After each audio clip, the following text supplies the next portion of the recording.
Yeah. Nolan is found deceased. How do you guys think that this should have been put out to the world? So first off, I wish that none of this would ever happen. I wish Nolan could still be here with us today. And I wish that, like I said, none of this would ever happen. Like, I wish that all this could be erased and Nolan could be here tomorrow. I mean, that's more than anything. Other than that, I feel like his mom blasting us on social media from the get-go, saying that he was out there with Warren and another guy. That's where it first started to take off. And then also the fact that she posted a picture of me and Morgan and another guy and Nolan on the boat together, blasting that out there, pushing this narrative, kind of, I guess.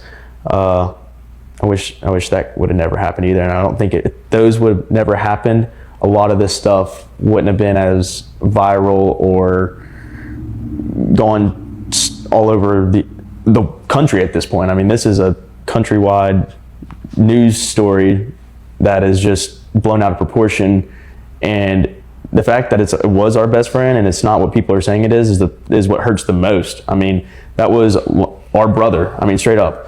That's what I told his dad the night that he came over to my house. He was like, blah, blah, saying something. I was like, dude, that was my brother. Like, and you know that. He knows that. We were picking him up every single day. He never drove.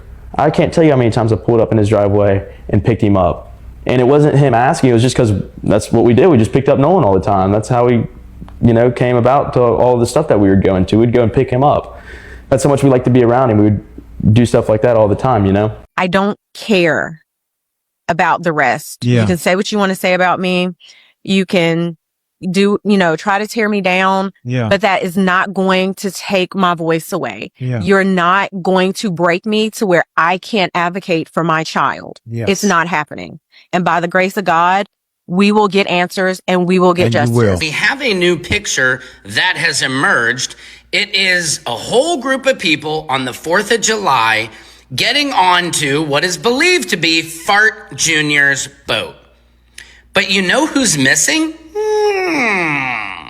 Warren. Warren's missing because that's kind of weird. Maybe it's just me. Says that in Officer Ray Spadum Tatum's podcast, if you can call it a shitcast, that Warren said he went out on his buddy's boat. And I thought that meant Fart Jr.'s boat, but we don't see Warren here in this picture in my Nancy Grace voice. So what is going on? I am not seeing a horse dragging this cart. Is he inside? Getting White Claws? Chilled out? I don't know, bro. What do you guys think? Let me know in the comments. They killed Nolan Wells on the boat. They covered him up with the life jackets. They all knew he was on the boat. They just laid him on the back of the boat and got towed in part of the way. Then they got their boat running and they got on in. And when they got in, they couldn't figure out where they were going to put him or what they were going to do. So they dropped everybody off. Then they went back out to the island that the GPS doesn't show, but they did because they disconnected it, okay? And none of them had their phones with them when they went back. So there wasn't any trace of them going back. And they dumped the body. They came back, took the boat out of the water, then went over there at 3 a.m. and washed the boat, thinking washing the boat would get all the DNA and everything off the boat. The girl that Nolan Wells was allegedly with is speaking out, and there's some contradictions. Now, Katie is obviously cooperating with authorities, so is her sister, and so is the brother and the brother's fiance. They're also cooperating with Nolan Wells' family, and from what we understand, they're all on the same page, Katie and Nolan Wells' family. According to Katie's sister, Nolan Wells and Katie were on Horn Island talking, communicating, having a good time. Eventually, Katie was picked up by her brother and the brother's fiance via boat. The sister alleges that Katie mentioned to her, again, hearsay, but again, that Katie mentioned to her that her brother and the fiance picked her up from Horn Island and, left. And that Katie assumed that Nolan was going to go back with the friends that he ended up on Horn Island with. So again, Nolan Wells showed up with a bunch of people when he originally met Katie. Katie assumed that he was just going to leave with those said friends. It's also very important that we mention that Katie has been extremely cooperative with authorities. I know I mentioned it already. I'm going to mention it again. And very cooperative with the Wells family, answering pretty much any question that they have about what happened. So she seems to be very vocal, very confident, and very direct about what happened that day. I don't think the problem lies with Katie. I think the problem lies with something else and someone else. Bombshell. Why we have a photo of Nolan with Bart and a large group of people. And I'm just going to show you real quick because I have questions. Hold on. Let's look. Now, I have questions because from what the last thing that I heard per Warren, that Nolan was on leaving and went out to Horns Island on the Triton with Wyatt. That's what Warren said. And then how can the video that I just shared with you guys this morning, how could that be Nolan in the video when Nolan is on another dock with Bart getting ready to head out there to Horns Island? Y'all, what is going on? And then Warren, I'm so confused because how are you saying that how is that your friend? How is that your best friend, your brother from High, and you're nowhere in the picture? What's really going on? So we gave our phones over free willingly. It was our choice just to give our phones over, let them look through them, whatever they wanted to do, and got them back. Because we have nothing to hide. We wanted to be fully transparent with, the sheriff's department, everybody else including the FBI, and anything to do with justice. We wanted to help out, and that's what we did. We gave our phones up, and like Jack stated, we literally have nothing to hide. Yeah, And everybody gave their phones up. Correct. Yep. To be forensically evaluated by the FBI. Yes, sir. Wait, so it turns out the Snapchat information is really the key to bust this case wide open. Nolan's friend's mom just came out speaking on something that was odd with the Snapchat location her son and Nolan shared. This is crazy. Listen to this. Tell me what you think, but I'm going to tell you what don't make sense about this situation. And I don't like it. Listen. Now, here's the weird thing to me. This is what stands out to me the most. When we found out that Nolan was missing, my son immediately snapped him, and then Christine messaged him back and said, "I have Nolan's phone now." This was at 12:53, according to the screenshot that I have. This was at 1:53 in the morning. Okay. Mm-hmm.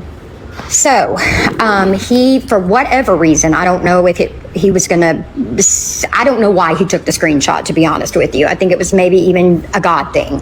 But he took a screenshot of Nolan's location on Snapchat because they shared locations with each other.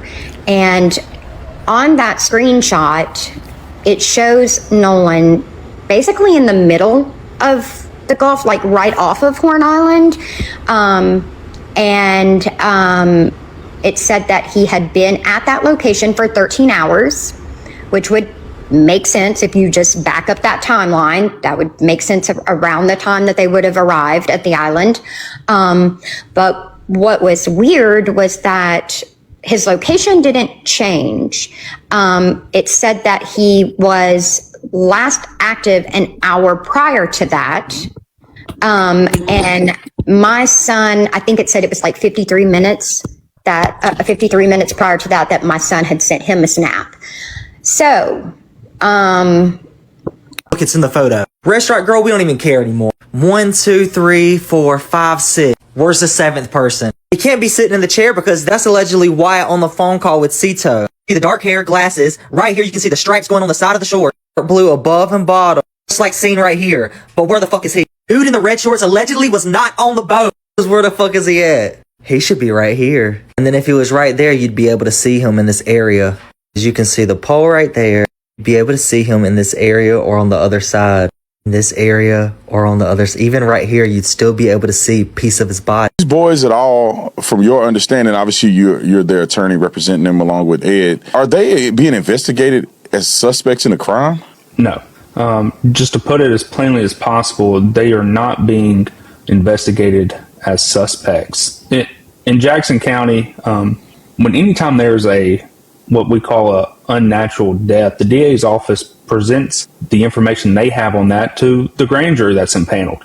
And so this is one of those cases. This is not a criminal case now. I don't know if it will be later, but I can tell you it won't be when it comes to Warren, Jax, and Morgan. A Pascagoula law firm says 3 friends of Nolan Wells plan to sue the Reverend Al Sharpton for defamation as Wells' death investigation continues. Taylor and Cox law firm said it would serve Reverend Sharpton with a 19-page pre-litigation defamation demand on behalf of 3 of Wells' friends. The firm claims Sharpton used a vigil as a platform to smear those friends. It says it will take legal action in 10 days if he does not apologize, retract, and delete his statements.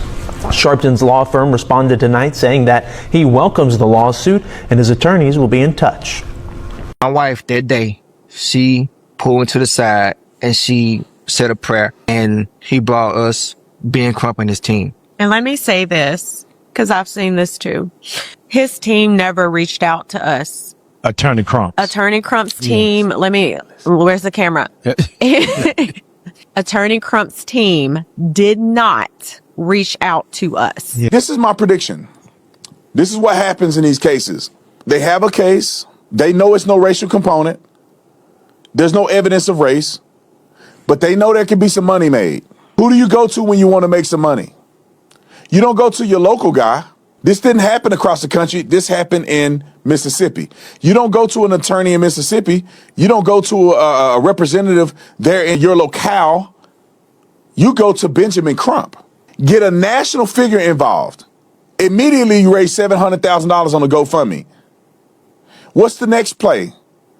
The day that Nolan was put into the ground, the day of his funeral, there was paperwork filed to open an estate in his name.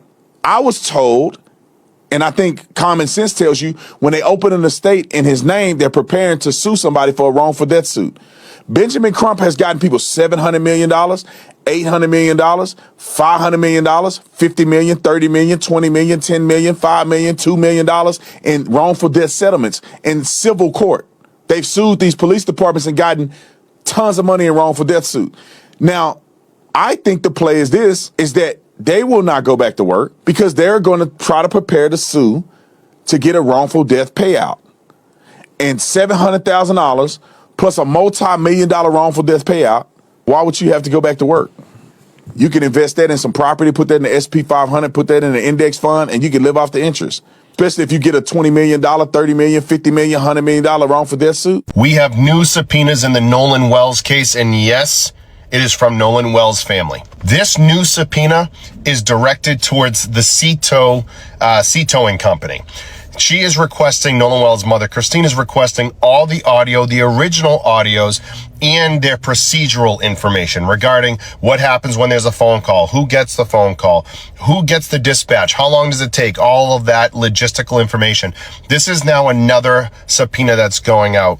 And here's the issue I have with it. We still haven't heard anything on the subpoenas for social media. Now, they had until August 18th to get back in touch with the legal team to either comply with said subpoena or object to it. We don't know if they complied. We don't know if they objected to it. But right now, all I'm seeing is another set of subpoenas. I'm kind of on the fence right now because at this point, is this investigation moving in the right direction, or are we just sending out subpoenas to everybody that we can at this point? We're not hearing very much, aside from the fact that there's subpoenas going out there, but we don't know what's happened with the previous subpoenas yet, and we don't even know what's happening with the cell phone yet. So again, That's the new information that we have. Hopefully it pushes this investigation in the right direction. On the boat near the area, I witnessed an altercation involving Nolan Wells and several other individuals. I saw what appeared to be an argument that escalated after there was a dispute involving Nolan's phone. Can we talk about a potential witness to an altercation? And she seems to suggest it was over Katie. Why? Don't know what the altercation was.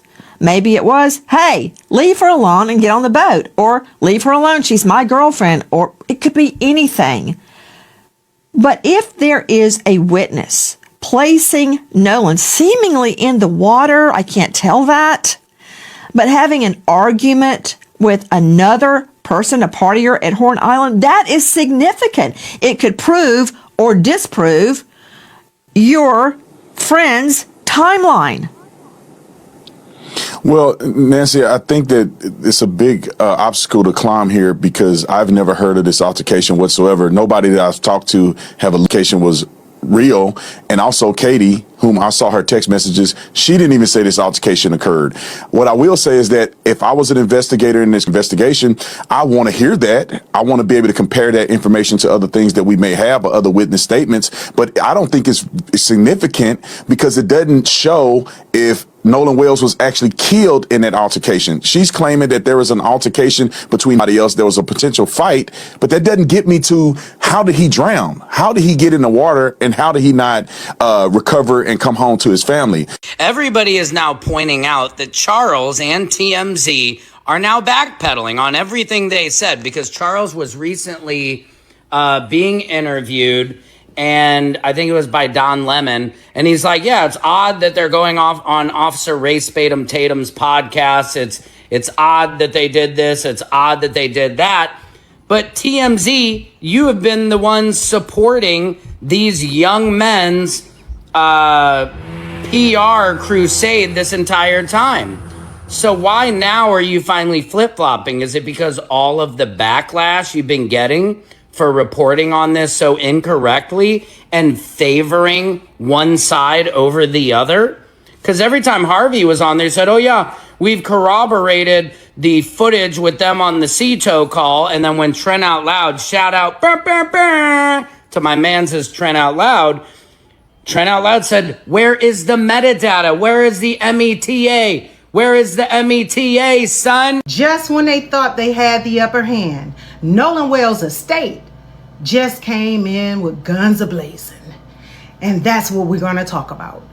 But before we get into that, I need you to like, share, and subscribe to the channel so that you're alerted the next time I upload a new video. That's right, Nolan Wells' estate just filed a subpoena for the CETO call. And that's what we're about to talk about. As of August 20th, 2026, the estate of Nolan Wells has subpoenaed the CETO call. That's right. See, this is why they were so upset that Nolan Wells' parents opened an estate on behalf of Nolan Wells. See, they thought they were only gonna come with lawsuits and a money grab and this, that, and the other. It's so much more that that estate can do. But if you are not privy to it, then you don't know. You just think it's all about money. No, it's about justice at the end of the day. These people want justice for their son. And since everyone wants to say the transcription that Janetta Brantley did on the CETO call wasn't legit, it was gibberish, everything that she was talking about, it wasn't, you need the original. Okay, I told you. The loudest in the room is always the weakest person. That's the weakest link, because they're always doing this when the quiet person over there is doing this. When I tell you there will be justice in Nolan Wells' case, that's exactly what I mean. When they get that, they have 21 days to turn over the original CETO call. And the professionals will transcribe it. They will do exactly what Janetta did. The background voices, pull them to the front. Take away the extra. And you'll hear exactly what was said during that call. And guarantee we will come out with victory. Because they are going to come back with the same exact thing as Janetta Brantley did. She gave all her credentials. What she did was legit. But they had to debunk it some way, somehow. And now look what you did. It's amazing. Let me explain something to you. No one is above the law. And this is what every single American needs to understand. This justice system, it has to change. These two cases between Nolan Wells and Carmelo Anthony, I said it once and I'll say it again, is going to go down in history for Texas and for Mississippi. Because look how everything happened. Another case came about after Carmelo's case, and the tables was turned on it. And what did they want to claim? Oh, it wasn't them. They didn't do it. He drowned. Yeah, I bet. Well, we'll see in 21 days. Now, won't we? The estate of Nolan Wells has spoken. And the original CETO call has been subpoenaed. Let me know how you feel about this new information in the Nolan Wells case. Her something was wrong. The details of what was said in that call have not been made fully public, but whatever she heard was enough. Within hours, she had contacted authorities. At midnight on July 4th, Christine filed a missing persons report for her son. Elmore Wansley was already moving, already asking questions, already trying to locate anyone who had information about where Nolan was and why he had not returned. Around 11 p.m. that same night, the U.S. Coast Guard received a separate call from one of Nolan's friends. The Coast Guard confirmed the call was made but stated it did not rise to the level requiring their direct assistance. They did not disclose further details about who called or what was said. That call, like so many other details in this case, raised more questions than it answered. A search was launched. Crews went out to Horn Island looking for Nolan Wells. They covered the island. They searched the surrounding water. July 5th passed without finding him. Then came the morning of July 6th. At approximately 8:45 a.m., a body was discovered in the water off the northwestern shore of Horn Island. The description matched Nolan Wells. Jackson County Coroner Bruce Lind confirmed later that day, through dental records, that the body was Nolan Xavier Wells. Lind stated publicly that there were no immediate, obvious signs of foul play or trauma on the body. But he was careful with his words. Given the uncertain circumstances surrounding Nolan's disappearance, Lind requested a full autopsy through the Mississippi State Medical Examiner's Office. He was not prepared to draw conclusions without one. Nolan's grandfather, Christopher Wells Sr., went public with a question that resonated with thousands of people following the case. He asked how an island that had been searched the day before could produce his grandson's body the following morning. No one from law enforcement answered that question publicly. While authorities were managing the search, Christine Wansley was doing what any mother in that position would do. She was reaching out to the people who had been with her son. She contacted Warren Hudson directly by text message.